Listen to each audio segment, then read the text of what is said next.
क्या कह रहा है क्वेश्चन नंबर 13 में? बोला 3 अंकों वाली कितनी संख्या 7 से विभाजित है। ठीक है, 3 अंकों वाली की बात कर रहा है। कितने अंकों की? 3 अंकों की, और 7 से विभाजित होनी चाहिए, मतलब 7 से डिवाइड होनी चाहिए। तो हमें पता है कि जो 300 और 3 डिजिट के जो नंबर होते हैं वो कहाँ से स्टार्ट होते हैं? कहाँ से स्टार्ट होते हैं? 100 से स्टार्ट होते हैं। लेकिन अब हमें चेक करना है कि 100 के बाद या फिर 100 से ऐसा कौन सा नंबर है जो 7 से डिवाइड होगा। तो जो पहला नंबर होगा वो 105 होगा। कौन सा होगा? 105। अगर पहला नंबर 105 होगा तो दूसरा नंबर क्या होना चाहिए? 112 होना चाहिए।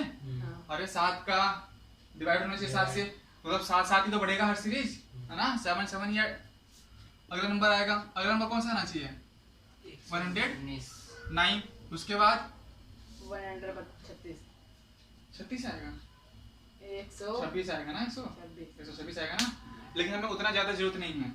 ठीक है, और हमें लास्ट का नंबर चाहिए कि ऐसा कोई नंबर जो 3 डिजिट का नंबर हो लेकिन सबसे लास्ट वाला हो, सॉरी 3 डिजिट का नंबर हो सबसे लास्ट में आए, मतलब 99 के आसपास आए, और वो भी 7 से डिवाइड होना चाहिए।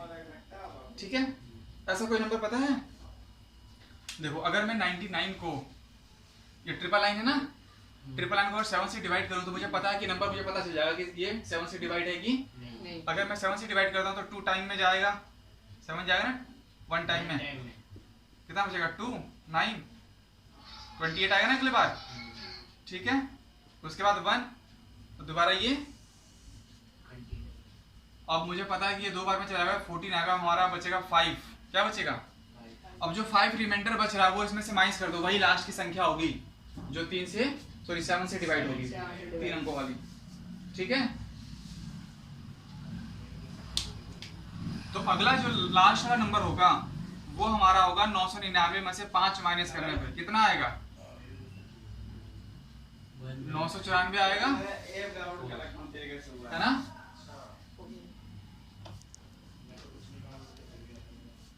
ओ भाई यहाँ पे बात मत करो, ठीक है?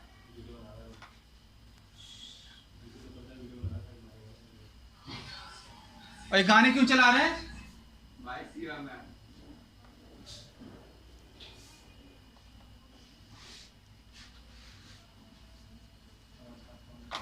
तो अब हमें क्या निकालना है? n निकालना है, सिंपल सी बात है। क्या पूछ रहा है क्वेश्चन में? क्या बोल रहा है?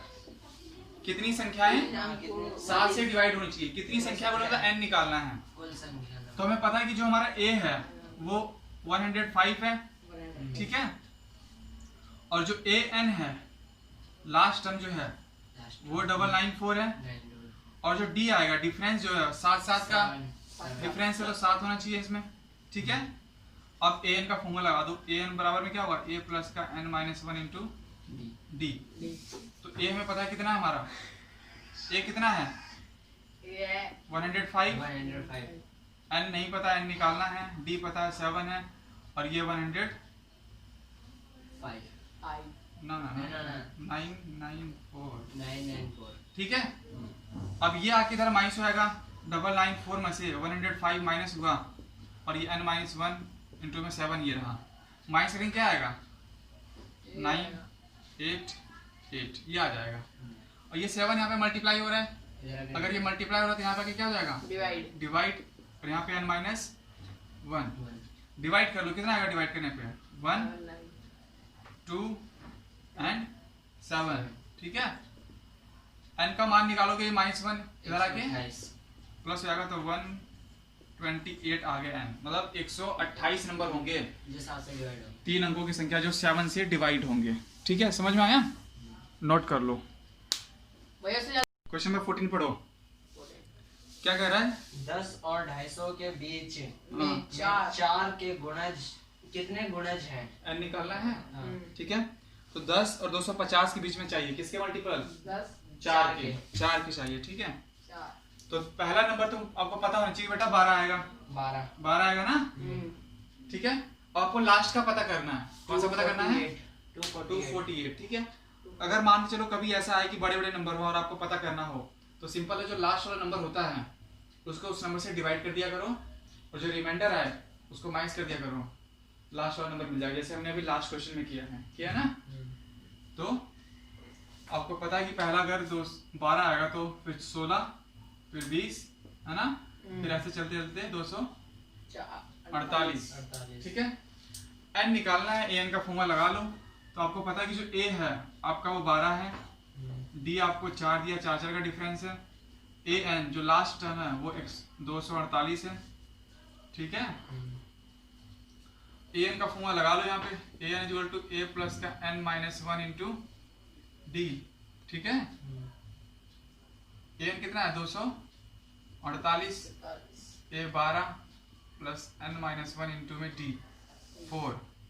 248 में से 12 यहाँ पे आके माइनस हो जाएगा और वो 4 यहाँ पे आके डिवाइड हो जाएगा। ये स्टेप एक साथ किया करो, ठीक है। ये नहीं कि पहले माइनस करोगे फिर 4 को यहाँ पे उठा के लाओगे, ठीक है। या फिर वैसे भी कर सकते हो, कोई दिक्कत नहीं है। तो यहाँ पे हमारे पास बचेगा n माइनस 1, ठीक है। या फिर 4 को बाद में लाना तो बाद में लाओ, कोई दिक्कत नहीं, पहले इसी को कर लो 12 को, या फिर एक साथ ही कर सकते हो आपकी जैसे मर्जी, ठीक है, जैसे इच्छा होगी। 248 में से 12 माइनस करोगे कितना आएगा 236 आ जाएगा। वो 4 यहाँ मल्टीप्लाई और यहाँ पे आके डिवाइड n माइनस 1 डिवाइड करोगे तो 4 पंजे 20, 4 निम 36, n माइनस 1 इधर आके ऐड हो जाएगा तो 60 आ जाएगा n का मान। मतलब दो अंकों की संख्या में 10 से लेकर 250 के बीच में 60 संख्याएं हैं जो 4 से डिवाइड होंगी, ठीक है। नोट करो, पढ़ो क्वेश्चन नंबर 16। क्या हुआ? अभी लेके कुर्सी रुक जाओ। बोला भाई एपी ज्ञात कीजिए जिसका तीसरा पद 16 है और 7वां पद 5वें पद से 12 अधिक है। 7वां पद, हाँ, 5वें पद से 12 अधिक है, ठीक है। अब इसमें देखो आप मान सकते हो, माना पहला पद ए है और डी हमारा सारवंतर है, ठीक है। ऐसे मानना है आपको, पहले माना पहला पद ए है तथा डी सारवंतर है, ठीक है।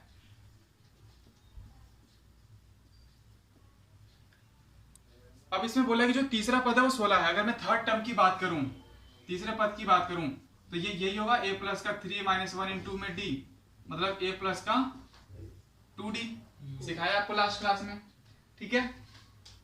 अब बोला जो तीसरा पद है वो 16 है तो इसके थर्ड टर्म के सामने 16 लिख सकते हो और इस तरह इसको एक इक्वेशन बना सकते हो आप, ठीक है।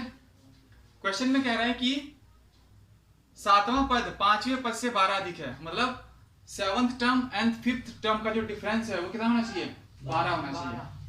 इसका मतलब ये है कि अगर मैं 7th टर्म में से 5th टर्म माइनस करूंगा तो 12 आना चाहिए, ठीक है। 12 अधिक है तो अगर मैं 7 टर्म को लिखने का कोशिश करूं तो मुझे पता है कि आएगा a प्लस का 6d और 5th टर्म को लिखूंगा तो a प्लस का 4d। अब इसको मैंने किस में रखा, ब्रैकेट में रखा। क्यों रखा? क्योंकि ये माइनस है इससे पहले, ठीक है। अब माइनस ओपन करूंगा, ब्रैकेट ओपन करूंगा तो मुझे पता है a प्लस का 6d माइनस का a माइनस का 4d बराबर में 12। a से a कट गया, 6d में से 4d माइनस हुआ तो 2d इज इक्वल टू 12। काटूंगा यहाँ से तो d का मान क्या आ जाएगा 6। ये d का मान यहाँ रख दो, क्वेश्चन में d का मान रख दो। क्वेश्चन में जैसे d का मान रखो तो मेरे को a मिल जाएगा, मिलेगा ना ये।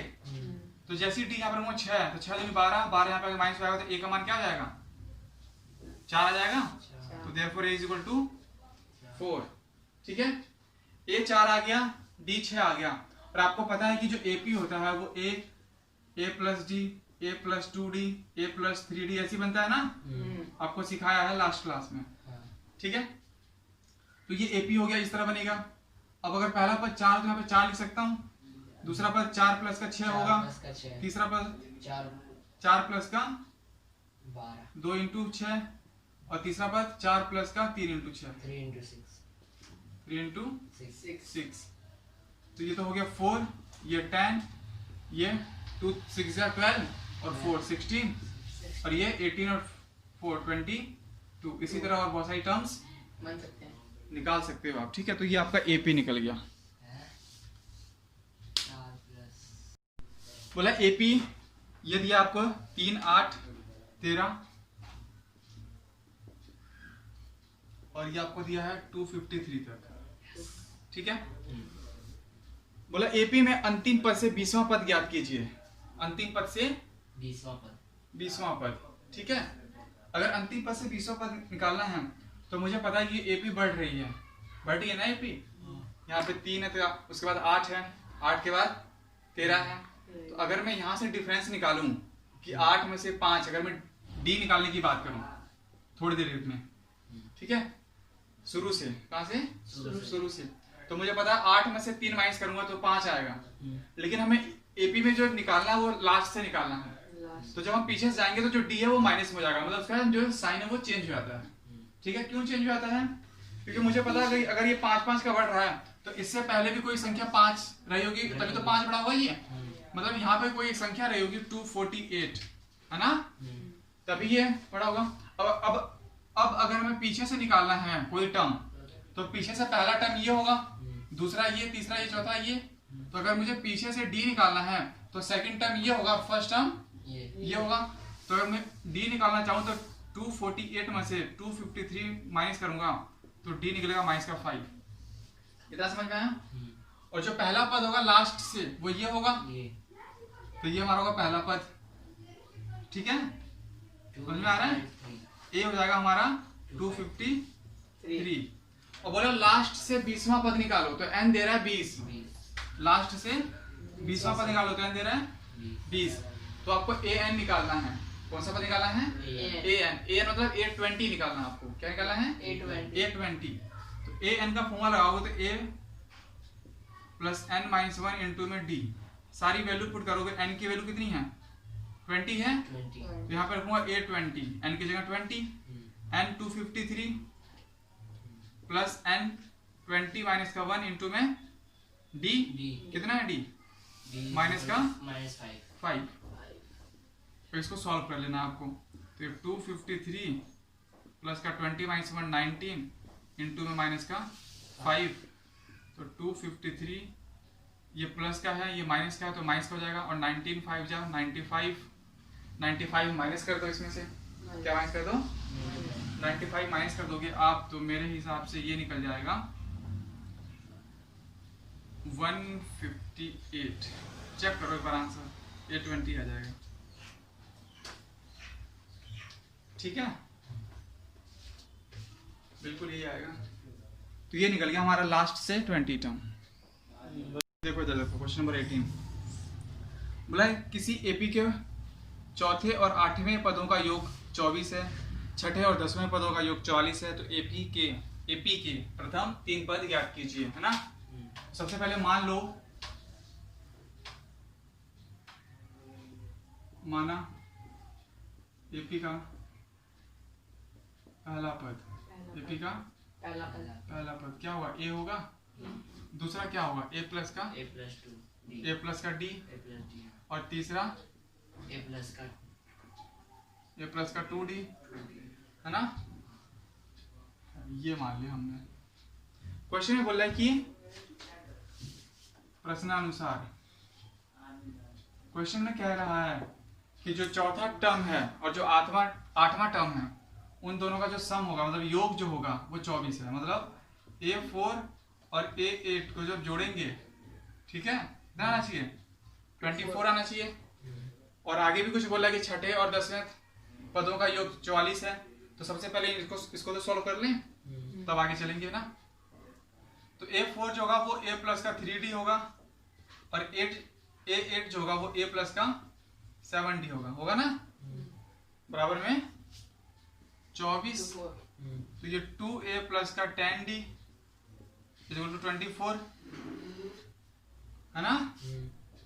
अब यहाँ पे 2A है, 10D है, 24 है, सब जगह से 2 कॉमन है, मतलब 2 से डिवाइड कर दो पूरी इक्वेशन को। 2 से डिवाइड करूंगा तो ये A plus 5D equal to 12, ये इक्वेशन बनेगी, एक बनेगी ना। दूसरा जो बोल रहा है कि छठा टर्म मतलब A6 प्लस का A10 मतलब 10वां पद, इन दोनों का योग 44 होगा, ठीक है। A6 की बात अगर करें तो A प्लस का 5D, A10 की बात करेंगे तो A प्लस का 9D इक्वल टू 44। A और A 2A, ठीक है। और 4 5 और 9 14 14D 14D इक्वल टू 44 2 से यहाँ पे भी डिवाइड कर देंगे पूरी इक्वेशन को। 2 से डिवाइड करूंगा तो a प्लस का 7D equal to 22 second equation. अब इक्वेशन फर्स्ट एंड सेकंड को सॉल्व करेंगे, ठीक है। तो यहाँ साइड में सॉल्व करता हूँ। देखो समीकरण फर्स्ट तथा सेकंड को हल करने पर ठीक है। पहली इक्वेशन हमारे पास है a प्लस का 5D इज इक्वल टू 12, दूसरी है a प्लस का 7D is equal to 22। Sign change कर देंगे, ये कैंसिल, 7 में से 5 प्लस हो रहा, माइनस 7 में 5 प्लस हो रहा तो माइनस का 2D is equal to minus का 10D। माइनस से माइनस कट गया, 2 से 10 कटा 5, तो D की वैल्यू कितनी आ गई 5। D की वैल्यू 5 आ गई, A भी निकालना पड़ेगा हमें, ठीक है। अब D का मान समीकरण 1 में रख लो, D का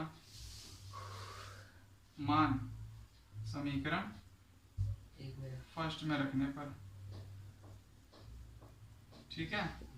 जैसे ही D का मान समीकरण फर्स्ट में रखूंगा A का मान निकल जाएगा, तो हमारे पास D ये रहा, सॉरी इक्वेशन ये रही, a प्लस का 5D इक्वल टू 12। D का मान कितना है 5 आया है, तो a प्लस का 5 a प्लस का 5D था, सॉरी D 5 आया था, हाँ D 5, तो 5 5 ये हो जाएगा 12, 5 गुना 5 25 25 उधर जाके माइनस, तो 12 माइनस का 25 कितना आ जाएगा, माइनस का 13 आ जाएगा, ठीक है। तो माइनस 13 का मान आ गया, माइनस 13 जो है वो a का वैल्यू आ गई है। हमें AP चाहिए, AP हमारा क्या है, पहला पद तो a ही रहेगा, तो पहला AP हमारा है a प्लस का D और a प्लस का 2D, 3 पद है, यही है ना AP के, ठीक है। तो पहला पद तो हमें पता है कि माइनस का 13 होगा, ठीक है। दूसरा पद है कि a मतलब माइनस 13 और D कितना है 5, तो माइनस 13 प्लस 5, और ये माइनस 13 प्लस में 2 गुना 5, ये तो माइनस 13 रहेगा, और माइनस 13 में 5 प्लस हो गया तो माइनस का 8, और ये माइनस 13 प्लस का 5 दूनी 10, तो ये माइनस का 3। तो आप लिख सकते हो अतः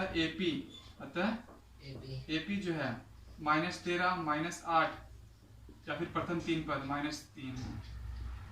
ये करना था क्वेश्चन में, समझे, नोट डाउन करो।